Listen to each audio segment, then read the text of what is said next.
The Granny Man by Judith Byron. How do you think you say that? Schuckner? The Granny Man.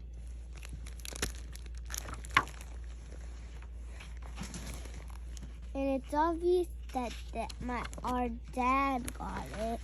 Daddy picked this out? Yeah. Cool. This is for Frankie, Mr. Mikey, Simon, Snippy, Boo Boo, Goonie, Tink, Gibson, Birdie, Pete, and Baby Girl. Oh, that's Baby Girl. I just know it. This is Baby Girl. Right? That's Skippy. All right. Simon was a very old cat. Him? Yes. With the exception of his nose. Most of his parts had stopped working long ago. He was blind and deaf, and his bones creaked as he climbed up and down the stairs. Simon's family adored him and did all they could to keep him comfy in his old age.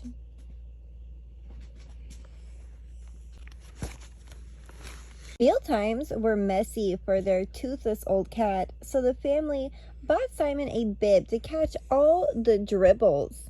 It's bad enough that I have to eat baby food, thought Simon, without having to look like one, too.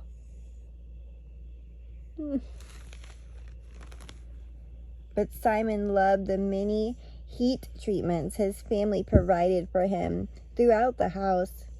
He basked and baked his achy bones until he was almost too hot to touch.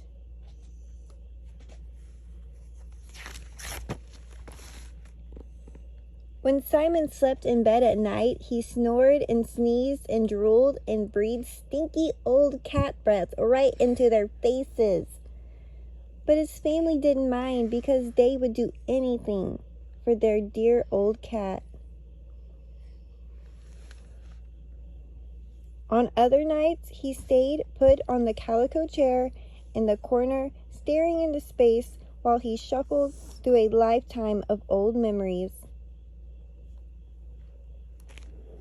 Do you think he liked it in there?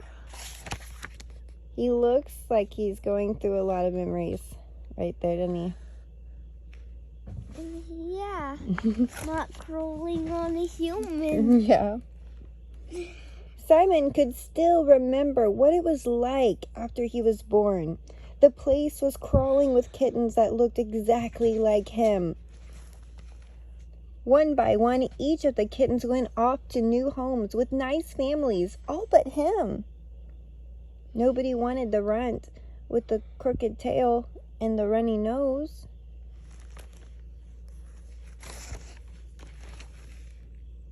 But then one day, a nice couple found him irresistible, especially his crooked tail. They put a hanky to his nose, placed him in a bucket, and carried him to their home. They called him Simon. Simon loved being a kitten. He climbed, he clawed, he chased, and he chewed everything in sight.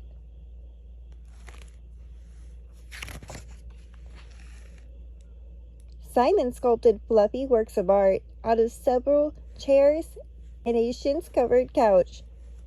I hope I'm saying that right. "Bad boy!" cried the couple, and they clipped his claws. Simon's sculptures were never the same again. The older Simon grew, the more he helped out around the house. He pruned the plants with his teeth and dusted all the hard-to-reach places. How's he dusting that? I don't know. Is he using a duster or is he using his tail? Yeah, it's using his tail. That's silly. Okay. Simon's family grew in size. So did his responsibilities. Within 3 years, 2 new pets arrived, and Simon taught them both how to be good cats. In his middle age, Simon acquired a taste for classical music. He played Bach duets with his family and performed an occasional solo at midnight. What time is midnight? Do you know what time midnight is? No. It's in the middle of the night. And I don't know what the middle It's very late. It's very late. Well, I would have been asleep at the middle. Good. You better be. Okay. Music always made Simon hungry, so he filled up on kitty crunchies in the kitchen. Then he hunted wildebeest with the great cats of the Serengeti.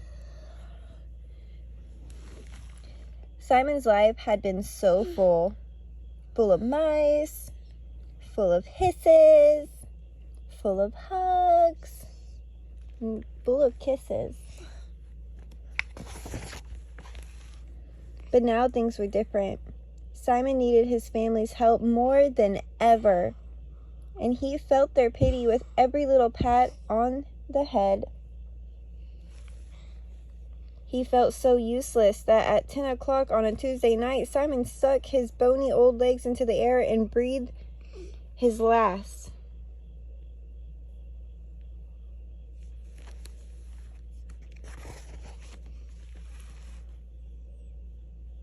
Or so he thought. But then in less than a minute, his family plopped something soft right on top of their old cat's tummy. Simon sniffed to the left and he sniffed to the right. Why, it's a little kitten, thought Simon. Even though it had been years ago, Simon remembered how he helped the other new pets when they had come to the house. He wondered if he could still do it.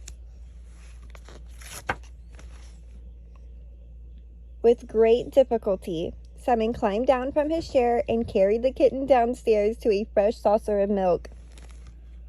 Then he demonstrated a whisker washing. The kitten did his best to imitate the older cat. When Simon twitched his tail, the kitten leaped onto his head, expecting to ride around the room. A little while later, Simon led the kitten to his box.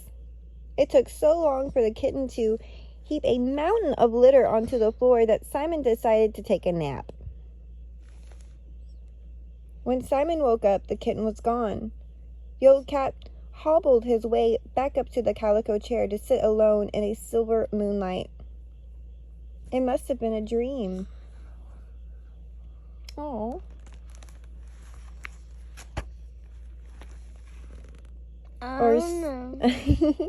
Or so he thought. Just then, something soft, small, jumped right on top of him. Simon sniffed to the left and he sniffed to the right. Why, it's my kitten, thought Simon. Simon began to give the kitten a bath. He washed his little ears and licked his little nose. He groomed his frisky tail and cleaned between each of his tiny toes. Then a grumbly, rumbly purr stirred deep within his chest, and he curled himself around his little pet. When Simon's new family saw how tenderly he cared for the new kitten, they loved him even more. So it was with the greatest respect that they gave their dear old cat a brand new name. They called him the Granny Man.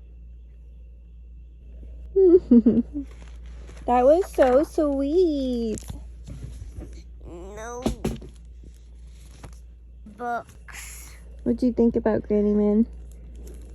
It was good, but why did they name him Granny Man? Well, Granny is whenever you're older. It's like Grandpa. Oh, is that where it says it? Mm-hmm.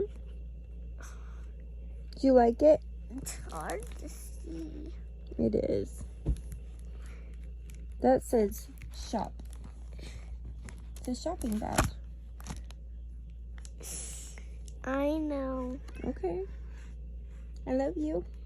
Love you too.